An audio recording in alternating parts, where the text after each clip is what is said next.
There was a burger chain that beat McDonald's to the punch, fed half the Mid-Atlantic for a quarter, and had a jingle that grown men in Baltimore can still hum word for word. It started in 1957 in a little spot on North Point Road in Dundalk, Maryland. And most Americans under 50 have never even heard the name. Nobody banned Gino's. No scandal, no recall, no villain. The chrome counters just went quiet. The brand got sold off in a boardroom, and a whole warm way of eating a Saturday night slipped clean off the map. Today, we're bringing it back to the table. 25 things you could order at Gino's that nobody orders anymore. The burgers, the sides, the rituals around them. Stick around to number 8. That's the Gino Giant, the triple-decker your grandfather swears predated the Big Mac. Pull up a stool. Number 1. Number 1. The 15-cent hamburger. Picture the counter in 1959.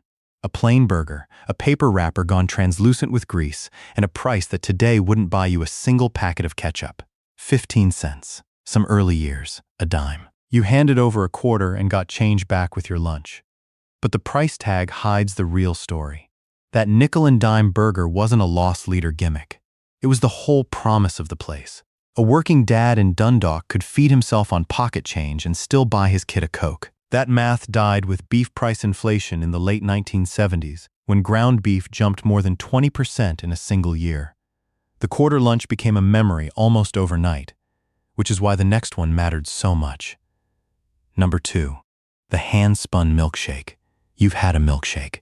Everybody's had a milkshake, so you think you know this one. But the Gino's shake was spun by hand, thick enough that Colts lineman Art Donovan called it the best milkshake I ever tasted.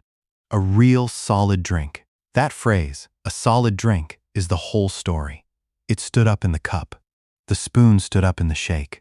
What killed it wasn't anyone's decision. It was the machine. The soft-serve auto dispenser that pumped out a thinner, faster, cheaper product, and a generation that never knew the difference because they never tasted the old one. By the time the chain was sold, hand-spinning a shake was already a quaint thing nobody had time for. Number 3. The crinkle-cut fries. Most people picture a French fry as a straight golden stick. The Gino's fry had ridges, those deep crinkle waves that caught salt in every groove and held heat twice as long in a paper sleeve on a cold Maryland night. And the crinkle wasn't decoration. More surface area meant more crunch and a fry that survived the drive home without going limp. As frozen fry suppliers standardized the whole industry on the cheap straight cut in the 1970s, the crinkle quietly became a diner relic. You can still find it. You just can't find it where you used to. Number 4. The onion rings. You've seen onion rings your whole life, so this seems like the easy one. But at Gino's, rings weren't an afterthought side. They were a regular, expected part of the spread, hand-battered and stacked next to the burger like they belonged there. The thing nobody mentions now is that an onion ring is labor. Somebody peeled, sliced, dipped, and dropped each one. When labor costs climbed and the minimum wage rose through the late 1970s, the hand-battered ring was one of the first things a struggling chain trimmed to survive. It survived on the revived menu, but as a near-extinct order everywhere else. Number 5. The cheeseburger with the melt. A burger with a slice of cheese. What could be more ordinary? That's exactly the surface where the eye stops. What it misses is the melt. Gino's griddled the cheese onto the patty until it ran into the edges, not laid a cold square on a hot burger the way a rushed line cook does today. That slow melt took an extra 30 seconds per burger, 30 seconds that vanished the moment fast food became a race to the drive-through window. The cheeseburger didn't disappear. The patience that made it good did, somewhere between the time clock and the speaker box. Number 6. The fountain Coca-Cola. A Coke is a Coke, right? Not at a 1960s counter. This was syrup and carbonated water mixed to taste in the cup, over crushed ice, by a kid in a paper hat who'd done it 10,000 times. The buried detail is the ratio. A good fountain man could pull a Coke sweeter or sharper than any sealed bottle, and regulars ordered it the way they liked it. Pre-mix bag-and-box systems and canned soda in the 1970s standardized every glass to the exact same machine-set flavor. Nobody outlawed the fountain. We just traded the man who knew you're poor for a button. Number 7. The malted milkshake. Here's one your grandfather would have known by the name a malted, same as a milkshake, you'd think. It is not. A malted carried a scoop of malted milk powder. That toasty, almost caramel depth that turned a sweet drink into something with a backbone. The part that gets dropped from every retelling is how ordinary it once was. Every counter had the malt jar. Ordering a malted needed no explanation. Then the dedicated soda jerk position quietly disappeared from American counters in the 1960s and 70s, and the malt jar went with him. Ask for a malt today and watch the teenager behind the register blink. Number 8. The Gino Giant. This is the one. Picture 1966, a year the Big Mac didn't exist yet anywhere. Marchetti and his partners put 2 patties of fresh ground beef, melted cheese, pickle, and shredded lettuce on a double-decked seeded roll. 3 layers of bun, the works, and slathered it with a sauce Gino Marchetti developed himself in 1965. Folks called that sauce mysterious, mayonnaise-y, ketchup-y, irreplaceable. Here is the fact that ought to be in every burger history and almost never is. The Gino Giant came first. The triple-decker, the special sauce, the whole architecture the Big Mac made famous. Gino's was selling it in the Mid-Atlantic before McDonald's rolled the Big Mac out nationwide. People drove 2 hours for one. When it was pulled from the menu in 1976, the company brought it back with Muhammad Ali himself, announcing the return in a TV commercial. That is how much a burger could mean. And when Gino's was sold, the Giant went dark with it. Number 9. The Sirloiner. You hear fast food burger, and you brace for the cheapest grind they could get away with. The Sirloiner flips that. It was built from ground sirloin steak. Actual sirloin. A holdover from the old Tops Drive-In menu that came into the family when Gino's merged with Tops in 1967. Former customers still talk about it, the way people talk about a meal they had once and chased forever. What ended it was simple math. When beef prices spiked at the end of the 1970s, a burger made from sirloin was a luxury a budget chain fighting Wendy's and Burger King couldn't keep pricing. The good cut was the first thing the spreadsheet cut. Number 10. The Jumbo Gino. Burger King had the Whopper, and everybody remembers the Whopper. The Jumbo Gino was Gino's answer to it. A big, flame-broiled style handful built to go toe-to-toe with the biggest names. But the real surprise is the scale behind it. Gino's wasn't a scrappy little regional outfit punching up. By 1978, it ran 359 company-owned restaurants across Maryland, Pennsylvania, Delaware, New Jersey, and D.C. The Jumbo Gino was a heavyweight from a heavyweight. But when the brand itself was bought and erased in 1982, the Jumbo went down with the sign out front, and a whole side of the burger wars got written out of the story. Number 11. The Colonel's Chicken at a burger joint.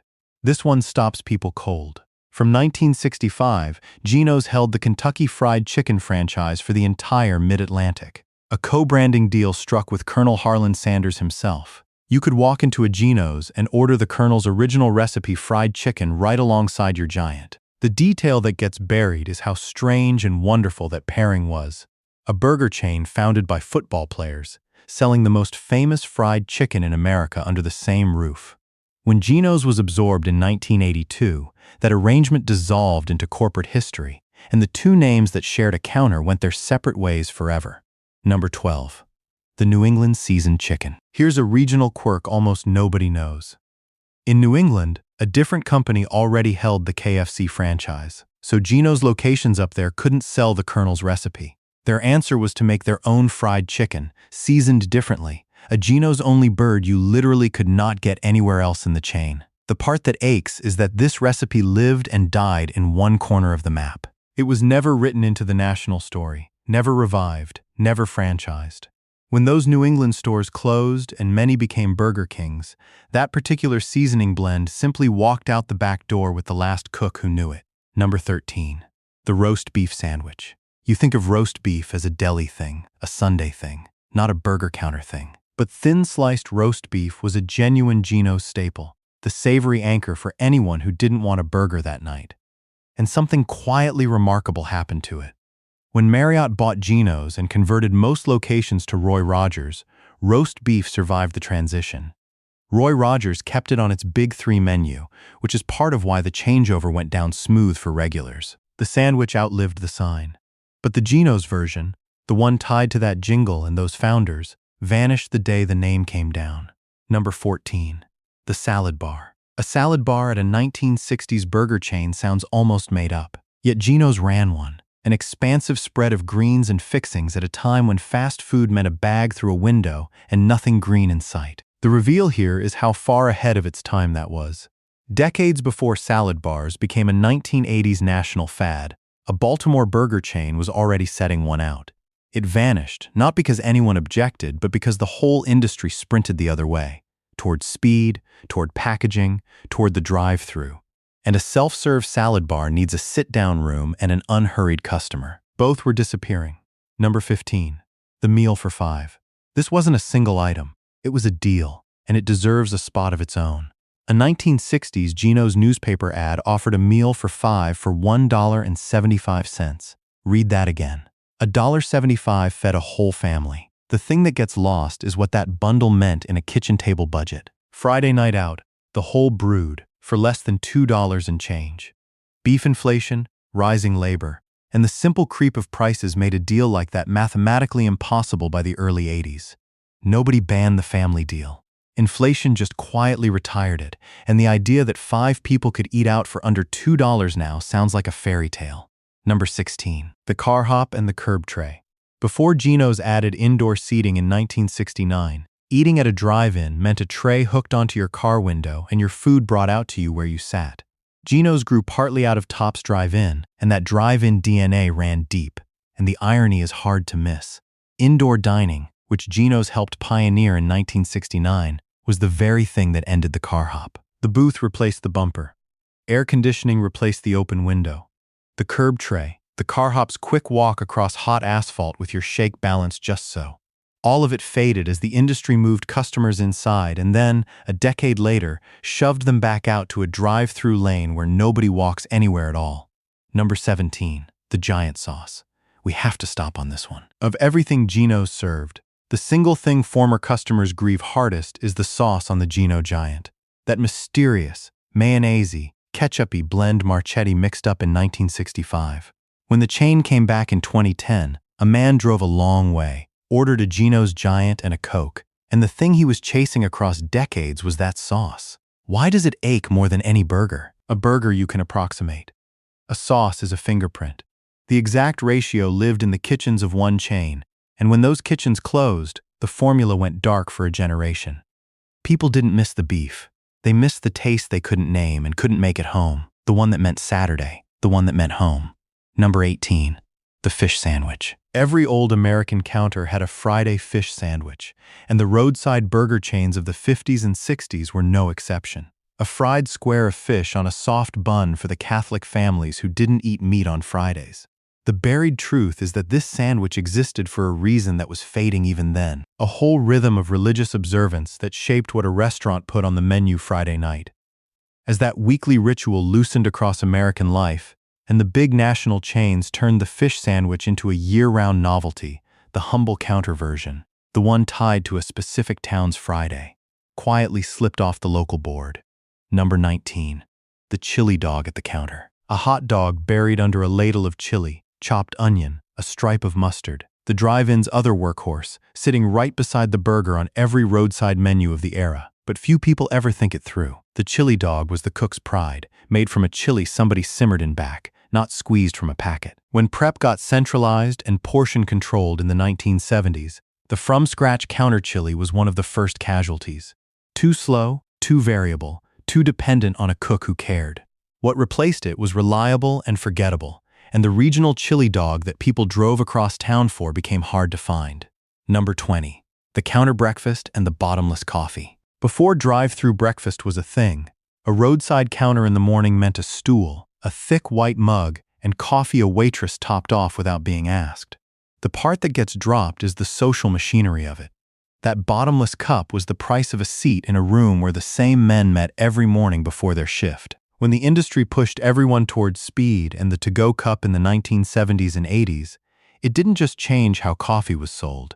It dissolved the morning room itself. The coffee survived. The lingering, the topping off, the regulars who knew the waitress's name. That's the part nobody can order anymore. Number 21. The thick malted, scooped to order. This one's the malt's older, prouder cousin. A malted made the slow way. Real ice cream scooped hard into the cup, malt powder by the heaping spoon, spun until the spoon stood straight up. And this is where the loss stings. Making it right took a person who took pride in it, the soda jerk who'd been doing it since he was 16. That job, an actual American job with a name, vanished from counters across the country through the 1960s and 70s. When the man went, the technique went, and the version that came after was a button-pushed imitation of a thing that used to be craft. Number 22. The football night burger. To understand what Gino's meant, you have to understand the founders. Gino Marchetti and Alan Ameche were Baltimore Colts, heroes of the 1958 greatest game ever played, the championship that put pro football on the map. Marchetti showed up in the commercials. Walking into Gino's on a game night wasn't grabbing a burger, it was eating where the Colts ate, in a town that lived and died by that team. Here's the loss: nobody counts. When the brand was sold and erased in 1982, it didn't just take a menu, it took a shrine. A whole city's Sunday afternoon identity had a counter you could stand at, and then one day it didn't. Number 23.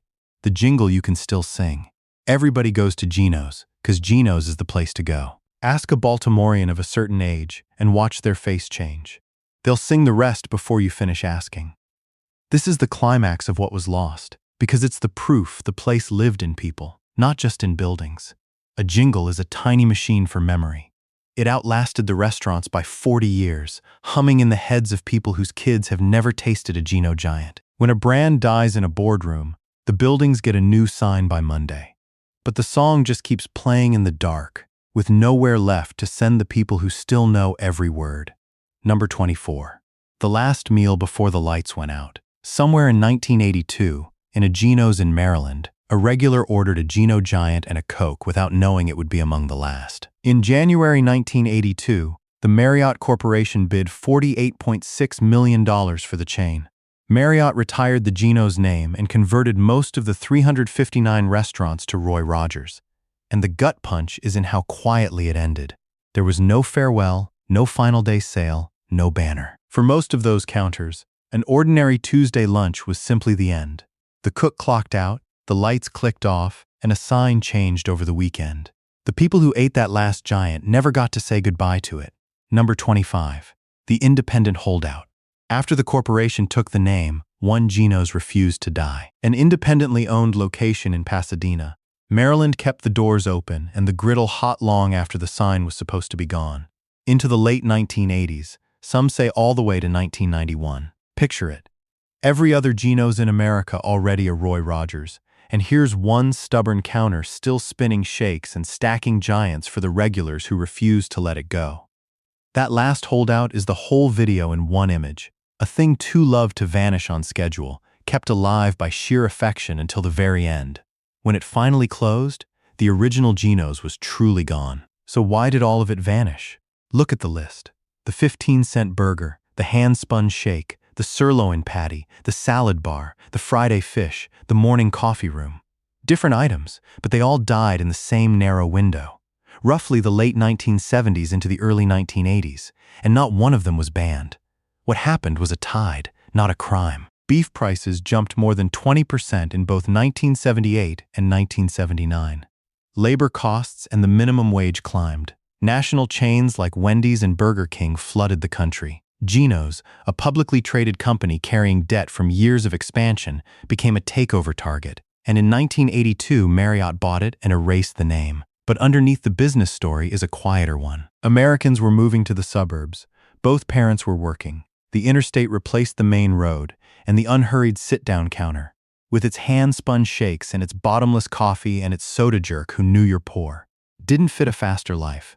Nobody decided to kill it. We just drove past it, day after day, until one day it was gone. Of those 25 things, how many can you still order from the company that made them famous?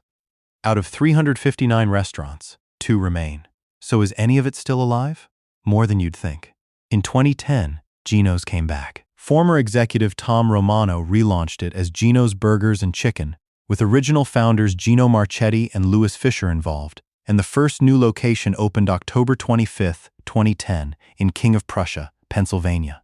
The Gino Giant is on the menu again, still built on Marchetti's original 1965 sauce recipe, the one people drove decades to taste. When that Tosin store opened, people waited up to an hour in line, and a man who'd chased the Giant his whole life called getting it back the highlight of his life. As of today, 2 locations remain, both in Maryland. Tosin and Glen Burnie. So here's what you can actually do. If you're anywhere near Baltimore, you can still walk in and order the real Gino Giant, sauce and all. And if you're not, you can make the rest yourself.